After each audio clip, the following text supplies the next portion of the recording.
Good morning all of you. आजच्या इंग्रजी या विषयाच्या तासिकेमध्ये आपण मागील चाचणीमध्ये झालेल्या इंग्रजी प्रश्नांचा अवघड प्रश्नांचा सराव करणार आहोत. तर यामध्ये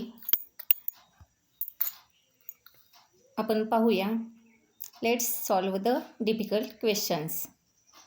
आपणाला कन्फ्यूज वाटणारे किंवा अवघड वाटणारे प्रश्न, या प्रश्नांचा सराव आपण करूयात.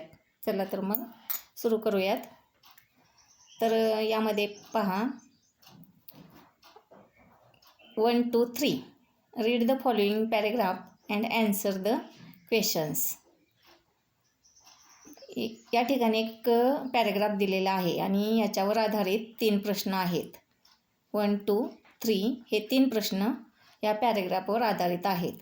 तर पहिल्यांदा आपल्याला हा पॅरेग्राफ काळजीपूर्वक वाचणं गरजेचं आहे आणि त्याच्यातील शब्दांचा अर्थ आपल्याला लक्षात आला पाहिजे. तर आता पहिल्यांदा मी हा पॅरेग्राफ वाचते, लक्ष द्या. बघा, My mom usually starts her day at 8 o'clock and she has lots of stuff to do every day. First, she has a shower. Then she has her breakfast as milk, toast, etc. And then she prepares the family breakfast at about 9 o'clock. She leaves the house and goes to office. पहा, my mom usually starts her day at 8 o'clock. म्हणजे माझी आईचा दिवस नियमितपणे सकाळी 8 वाजता सुरू होतो. And she has lots of stuff to do every day. आणि तिला दिवसभरात भरपूर काम असतं. First, she has a shower. प्रथम ती आंघोळ करते. Then she has her breakfast. नंतर ती आपला नाश्ता करते. Then she has her breakfast as milk, toast, etcetera. म्हणजे नाश्त्यामध्ये ती दूध, टोस्ट वगैरे खाते. And then she prepares the family breakfast. त्यानंतर ती आपल्या फॅमिलीसाठी नाश्ता बनवते. At about 9 o'clock she leaves the house and goes to office. जवळपास 9च्या दरम्यान ती घर सोडते आणि ऑफिसला जाते. म्हणजे 9 वाजता ती ऑफिसला निघते. अशा पद्धतीनं 5-6 वाक्यांचा हा छोटासा एक परिच्छेद आहे आणि याच्यावर आधारित 3 प्रश्न आहेत. जर या पॅरेग्राफचा अर्थ आपल्याला कळाला तर आपल्याला यावर आधारित 6 मार्क मिळवणं सोपं जातं. आणि या प्रश्नांची उत्तरं या पॅरेग्राफमध्येच असतात. बघा, पहिला प्रश्न, what time does her day begin. What time does, पहिला प्रश्न पहा, what time does her day begin. म्हणजे आईचा दिवस किती वाजता सुरू होतो. तर या ठिकाणी आपण पहिल्या ओळीमध्ये याचा अर्थ आपल्याला लक्षात आला आहे. My mom usually starts her day at 8 o'clock. म्हणजे आईचा दिवस किती वाजता सुरू होतो, 8 o'clock. म्हणून याचे पर्याय बघा, 6 o'clock, 7 o'clock, 8 o'clock, 9 o'clock. तर या ठिकाणी पर्याय क्रमांक 3 हे बरोबर उत्तर आहे. त्याच्यानंतर पुढचा प्रश्न बघा, what does she usually have for breakfast. म्हणजे ती नेहमी नाश्त्यासाठी काय खाते. तर पहिला पर्याय आहे मिल्कशेक. दुसरा ऑरेंज ज्यूस, तिसरा ब्रेड आणि चौथा मिल्क. तर आपल्या लक्षात येईल, आई नाश्त्यासाठी रोज काय वापरते, नियमितपणे मिल्क. म्हणून या प्रश्नाचं बरोबर उत्तर आहे मिल्क. त्याच्यानंतर तिसरा question, what time she leaves the house at morning. सकाळी ती किती वाजता घर सोडते. आई सकाळी किती वाजता घर सोडते. तर आपण पाहिलं आहे पॅराग्राफमध्ये इथं दिलेलं आहे at about 9 o'clock she leaves the house and goes to office. At 9 o'clock म्हणून या प्रश्नाचं उत्तर आहे ॲट 9 o'clock. अशा पद्धतीनं पॅराग्राफवर आधारित 3 प्रश्न असतात. 3 2 6 मार्क आपण सहज मिळवू शकतो. तर त्याच्यानंतर बघा, त्याच्यानंतरचा प्रश्न आहे choose the correct opposite word. Choose the correct opposite word. पहा, या ठिकाणी शब्द दिलेला आहे आणि त्याच्यासाठी कूल हा शब्द दिलेला आहे आणि त्याच्यासाठी विरुद्धार्थी शब्द आपल्याला पर्यायातून निवडायचा आहे. तर कूल म्हणजे थंड. तर थंडच्या विरुद्ध काय असतं. गरम. मग गरम यासाठी कोणता शब्द आहे. हॉट. तर इथं पहिलंच उत्तर बरोबर आहे. तरीसुद्धा आपण इतर पर्याय पण बघायचे. दुसरा पर्याय ड्राय, तिसरा वर्म आणि चौथा सॉफ्ट. तर या ठिकाणी कूलच्या अपोजिट वर्ड आहे हॉट, म्हणून याचं करेक्ट आन्सर आहे हॉट. आता पुढचा प्रश्न बघा. Choose the correct homophone for the given word. Choose the correct homophone for the given word. बघा, आवर. आवर हा शब्द दिलेला आहे आणि त्याच्यासाठी करेक्ट होमोफोन पर्यायातून आपल्याला शोधायचं आहे. तर पहिला पर्याय आहे युअर, दुसरा पर्याय आवर, तिसरा पर्याय आहे पोअर आणि सोअर. तर आवर होमोफोन म्हणजे काय. तर शब्दांचा उच्चार सेम असतो, स्पेलिंग मात्र वेगळं असतं. आवर उच्चार समान असणारे शब्द. तर आवर ह्या शब्दाचा उच्चार आपल्याला माहीत असणं गरजेचं आहे, कारण याची सुरुवात एचनं जरी झालेली असली तर याचा उच्चार हावर न होता आवर असा असतो. आवर म्हणून याच्याशी जुळणारा होमोफोन आहे दुसरा पर्याय आवर. त्याच्यानंतर पुढचा प्रश्न बघूया. तर प्रश्न क्रमांक 10 बघा काय आहे. Which is living place of human. Which is living place of human म्हणजे माणसाची राहण्याची जागा कोणती. तर या ठिकाणी आपल्याला 4 पर्याय दिलेले आहेत. तर पहिला पर्याय आहे ट्री, दुसरा पर्याय आहे फोल्ड, तिसरा पर्याय आहे हाऊस आणि चौथा पर्याय आहे होल्ड. तर तुम्हाला माहीत आहे आपण कुठे राहतो. सर्वांना हा माहीत असलेला प्रश्न आहे. बघा, which is living place of human. तर याचं उत्तर आहे हाऊस. पुढचा प्रश्न पहा. Choose the correct punctuation mark. Choose the correct punctuation mark. पर्यायातून आपल्याला योग्य विरामचिन्ह पंक्च्युएशन मार्क योग्य विरामचिन्ह आपल्याला निवडायचं आहे. त्याच्यासाठी एक वाक्य दिलेलं आहे. Great shot Sachin. Great shot Sachin. खूप छान शॉट मारलेला आहे सचिननं, म्हणून हे उद्गार निघालेले आहेत. Great shot Sachin. तर या ठिकाणी पहिला पर्याय आहे कॉमा, फुल स्टॉप, क्वेश्चन मार्क आणि एक्सक्लेमेटरी मार्क. तर यातलं योग्य उत्तर आपल्याला निवडायचं आहे. तर हे उद्गारवाचक वाक्य आहे, म्हणून या ठिकाणी कोणता पर्याय बसेल. Exclamatory mark. या ठिकाणी आपल्याला एक्सक्लेमेटरी मार्क आपण देऊ शकतो.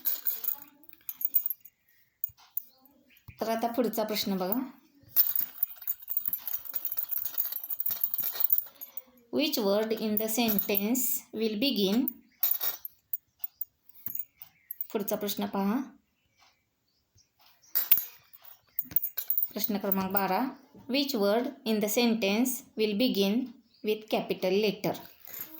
तर या ठिकाणी एक वाक्य दिलेलं आहे आणि त्या वाक्याचा कोणत्या शब्दाची सुरुवात कॅपिटल अक्षरने होते असं विचारलेलं आहे.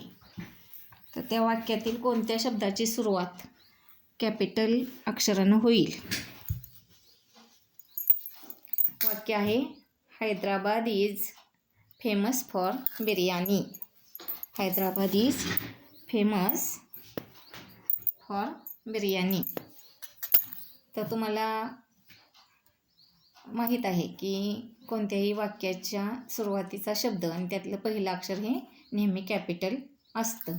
म्हणून या वाक्यातील पहिला शब्द आहे हैदराबाद आणि त्याचं पहिलं अक्षर एच. म्हणून या ठिकाणी पर्याय पहिला हैदराबाद, दुसरा पर्याय फेमस, तिसरा पर्याय फॉर आणि चौथा पर्याय बिर्याणी.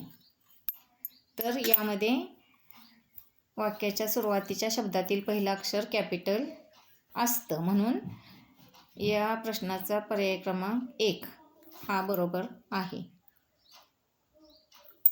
आता पुढचा प्रश्न पहा.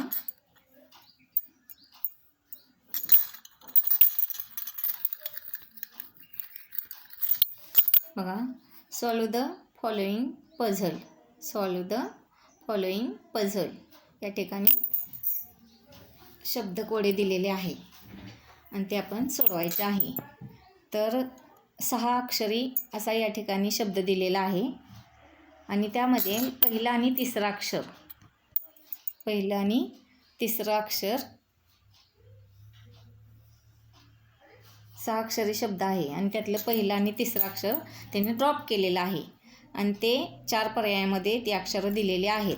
तर त्यातील 4 पर्यायातून आपल्याला योग्य जोडी या ठिकाणी निवडायची आहे. तर त्यासाठी आपल्याकडं शब्दसंपत्ती असणं गरजेचं आहे. तर बघा,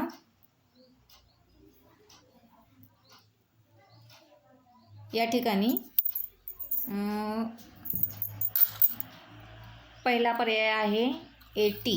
आता AUTION ऑशन हा काही शब्द नसतो म्हणून हा पर्याय नाही.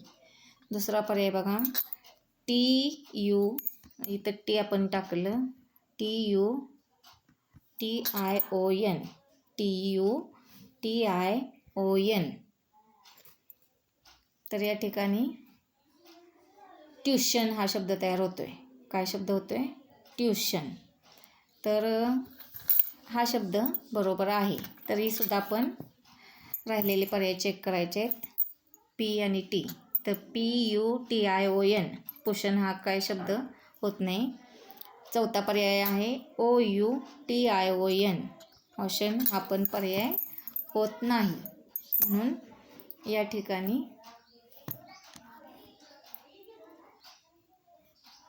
बघा TUTION ट्युशन हे करेक्ट आन्सर आहे. म्हणून याचं उत्तर आहे पर्याय क्रमांक 2. आता पुढचा प्रश्न पहा. प्रश्न क्रमांक 18 बघा. या ठिकाणी रिडल दिलेला आहे. I am the electronic machine which gives you a cool air. Who am I? I am the electronic machine which gives you a cool air. Who am I म्हणजे मी एक मशीन आहे, विद्युत मशीन आहे आणि मी तुम्हाला थंडगार हवा देतो. हू एम आय? मग मी कोण आहे? तर थंडगार हवा देणारं यंत्र आपल्याला पर्यायातून शोधायचं आहे. पहिला पर्याय आहे टेलिव्हिजन, दुसरा पर्याय आहे टेलिव्हिजन म्हणजे TV. तर हे TV पासून आपल्याला काय हवा मिळत नाही. वॉशिंग मशीन याच्यापासून पण आपल्याला काय गार हवा भेटत नाही. तिसरा पर्याय आहे एअर कंडिशनर आणि चौथा पर्याय आहे कॉम्प्युटर. तर कॉम्प्युटरमधून पण काय आपल्याला थंडगार हवा आपण कॉम्प्युटर त्याच्यासाठी लावत नाही. तर याचं करेक्ट उत्तर आहे एअर कंडिशनर. या यंत्रापासून आपल्याला थंडगार हवा मिळते.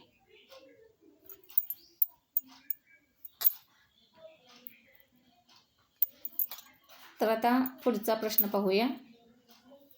या ठिकाणी प्रश्न क्रमांक बघा. Pick out the word which is not related to kitchen. Pick out the word which is not related to kitchen. किचनशी संबंधित नसलेला शब्द आपल्याला पर्यायातून शोधायचा आहे. तर पहिला पर्याय आहे स्पून, दुसरा पर्याय कप, तिसरा पर्याय आहे नाईफ आणि चौथा पर्याय आहे पेन्सिल. तर याच्यातील कोणता शब्द किचनशी रिलेटेड नाही? किचन तुम्हाला सर्वांना माहीत असतं, तर यातली कोणती वस्तू आपण किचनमध्ये वापरत नाही? Spoon, cup, knife, pencil. Spoon म्हणजे चमचा, कप म्हणजे कप, नाईफ म्हणजे सुरी, चाकू आणि पेन्सिल. पेन्सिल तुम्हाला माहीत आहे, तर पेन्सिल आपण किचनमध्ये वापरत नाही, म्हणून याचं करेक्ट आन्सर आहे पेन्सिल. पुढचा प्रश्न पहा. Choose the correct alternative for complete sentence.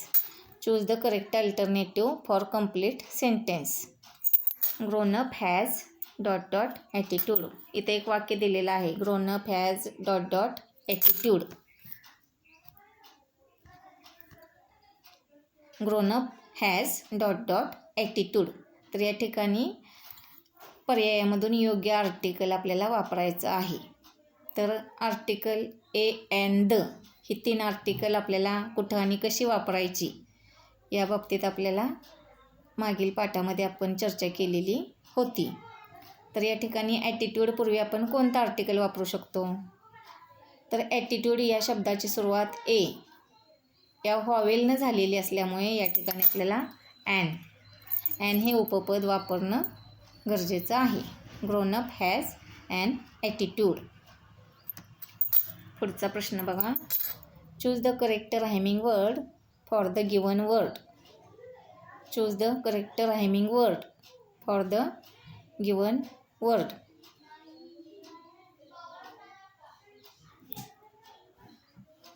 तर या ठिकाणी शब्द दिलेला आहे वूड. वूड या शब्दाशी यमक जोडणारा शब्द आपल्याला पर्यायातून शोधायचा आहे. तर पहिला पर्याय आहे फीड, दुसरा गुड, तिसरा लीड आणि चौथा हुक. तर या ठिकाणी वूड याच्याशी यमक जोडणारा शब्द कोणता आहे? गुड. म्हणून या प्रश्नाचं उत्तर आहे पर्याय क्रमांक 2.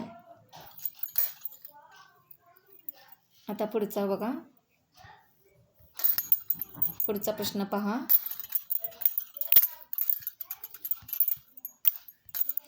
Which punctuation mark is used in the given sentence?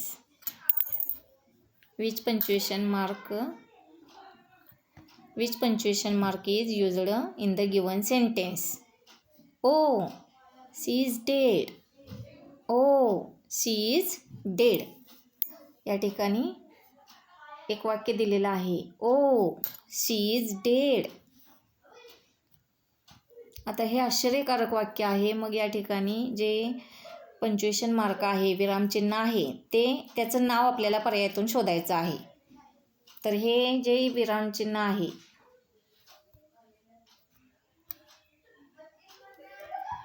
हे जे चिन्ह आहे ते कोणतं आहे ते आपल्याला शोधायचं आहे. तर हे जे चिन्ह आहे ते एक्सक्लेमेशन मार्क. हे जे चिन्ह आहे ते कोणतं आहे? एक्सक्लेमेशन मार्क म्हणजे उद्गारवाचक चिन्ह आहे. तर पुढे बघा. पुढचा प्रश्न आहे find odd man out. Find odd man out. या ठिकाणी 4 शब्द दिलेले आहेत आणि त्यात एक शब्द वेगळा आहे. पहिला पर्याय आहे मंडे, ट्यूजडे, हॉलिडे आणि फ्रायडे. तर आपल्याला ही वारांची नावं दिलेली आहेत आणि त्यात एक नाव वेगळं आहे, त्यामुळे आपल्याला हा शब्द लक्षात येण्यासारखा आहे. तर यातून ऑड मॅन कोणता आहे? हॉलिडे म्हणजे पर्याय क्रमांक 3. त्याच्यानंतर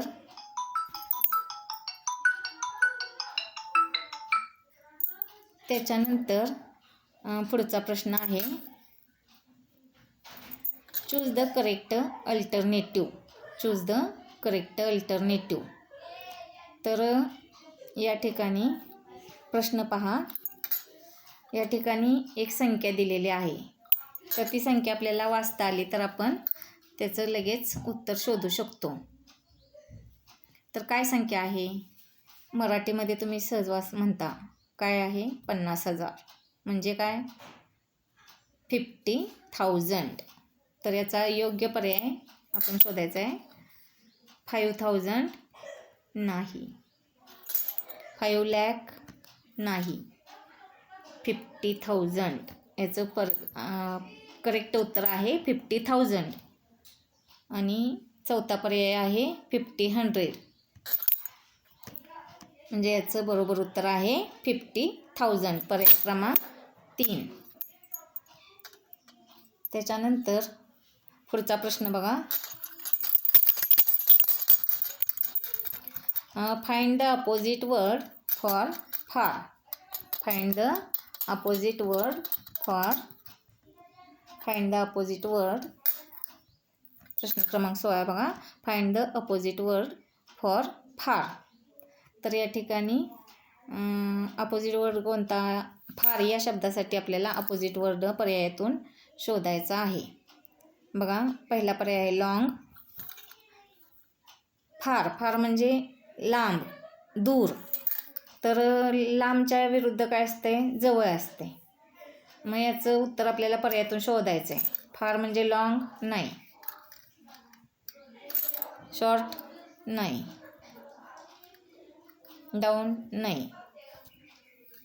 तर याचं उत्तर आहे नियर. पर्याय क्रमांक 3. पर्याय क्रमांक 3. आता या ठिकाणी पुढचा प्रश्न आपण बघूया.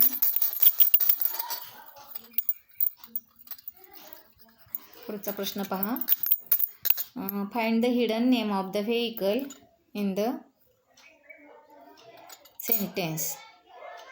Find the name of the vehicle. प्रश्न बघा. Find the hidden name of the vehicle in the sentence. Sentence काय दिले आणि त्या सेंटेन्समधून आपल्याला वाहनाचं नाव शोधायचं आहे. बघा सेंटेन्स काय आहे? पे युअर टॅक्स इन टाईम. काय सेंटेन्स आहे? पे युअर टॅक्स इन टाईम म्हणजे तुमचा कर वेळेत भरा.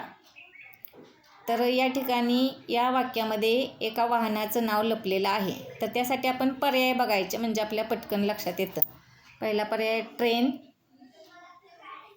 टांगा, कार आणि टॅक्सी. तर कोणतं वाहन या वाक्यामध्ये लपलेलं आहे? कोणत्या वाहनाचं नाव या वाक्यात दिसते तुम्हाला?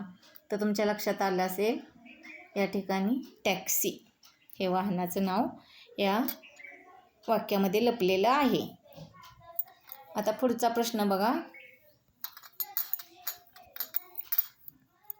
पुढचा प्रश्न, choose the correct article. Choose the correct article.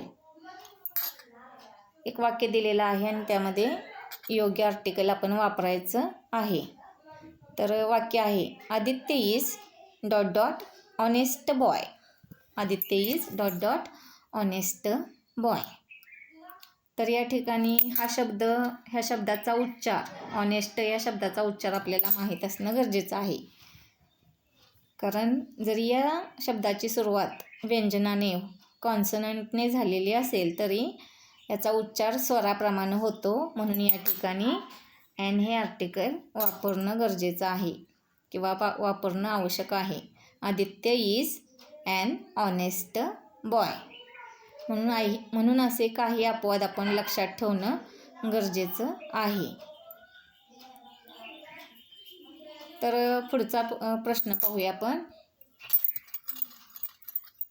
बघा प्रश्न क्रमांक 23. Fill in the blanks with correct preposition. योग्य प्रेपोजिशन आपल्याला या रिकाम्या जागेवर भरायची आहे. बघा वाक्य वाचते मी. She jumped dot dot the table to the ground. तिनं टेबलावरून जमिनीवर उडी मारली. She jumped dot dot the table to the ground. तर या ठिकाणी टू द टेबल होते का? नाही होत. टू द टेबल नाही होऊ शकत. ऑन द टेबल नाही. तर याचं from the table. She jumped from the table to the ground. म्हणजे या ठिकाणी फ्रॉम हा शब्द बसतोय. ॲट पण बसू शकत नाही. आता याच्यात पुढचं बघा, पुढचा प्रश्न पाहूया. बघा प्रश्न पुढचा लक्षात घ्या. Choose the correct adverb from word care. Choose the correct adverb. या ठिकाणी आपल्याला choose the correct adverb from word care. Care या शब्दापासून आपल्याला करेक्ट ॲडव्हर्ब तयार करायचं आहे. तर ॲडव्हर्ब म्हणजे क्रियाविशेषण. तर बघा केअर या शब्दापासून करेक्ट ॲडव्हर्ब कोणतं होते? केअरलेस नाही होत. फुलनेस नाही. केअरफुल पण नाही. तर याचं करेक्ट आन्सर आहे केअरफुली. केअरफुली. आता पुढचा प्रश्न बघा. Complete the sentence. पुढचा प्रश्न आहे complete the sentence. I wish I dot dot fly. I wish I dot dot fly. बघा या ठिकाणी कोणत्या पर्यायातून आपल्याला योग्य उत्तर शोधायचं आहे? I wish I is fly नाही. इज नाही होऊ शकत. I wish I have fly नाही. I wish I could fly आणि वॉज पण नाही होऊ शकत. ज्याचं करेक्ट उत्तर आहे I wish I could fly. अशा प्रकारे मागील आठवड्यात झालेल्या सराव चाचणीमधील सर्वच प्रश्न आपण जवळजवळ या ठिकाणी घेतलेले आहेत. कुणाला कोणता प्रश्न अवघड गेला असेल तर तुम्ही समजू शकता. आणि अशा जास्तीत जास्त प्रश्नांचा सराव करणं गरजेचं आहे. आणि म्हणून तुम्हाला अभ्यासासाठी शुभेच्छा. आणि मी या ठिकाणी थांबते. धन्यवाद.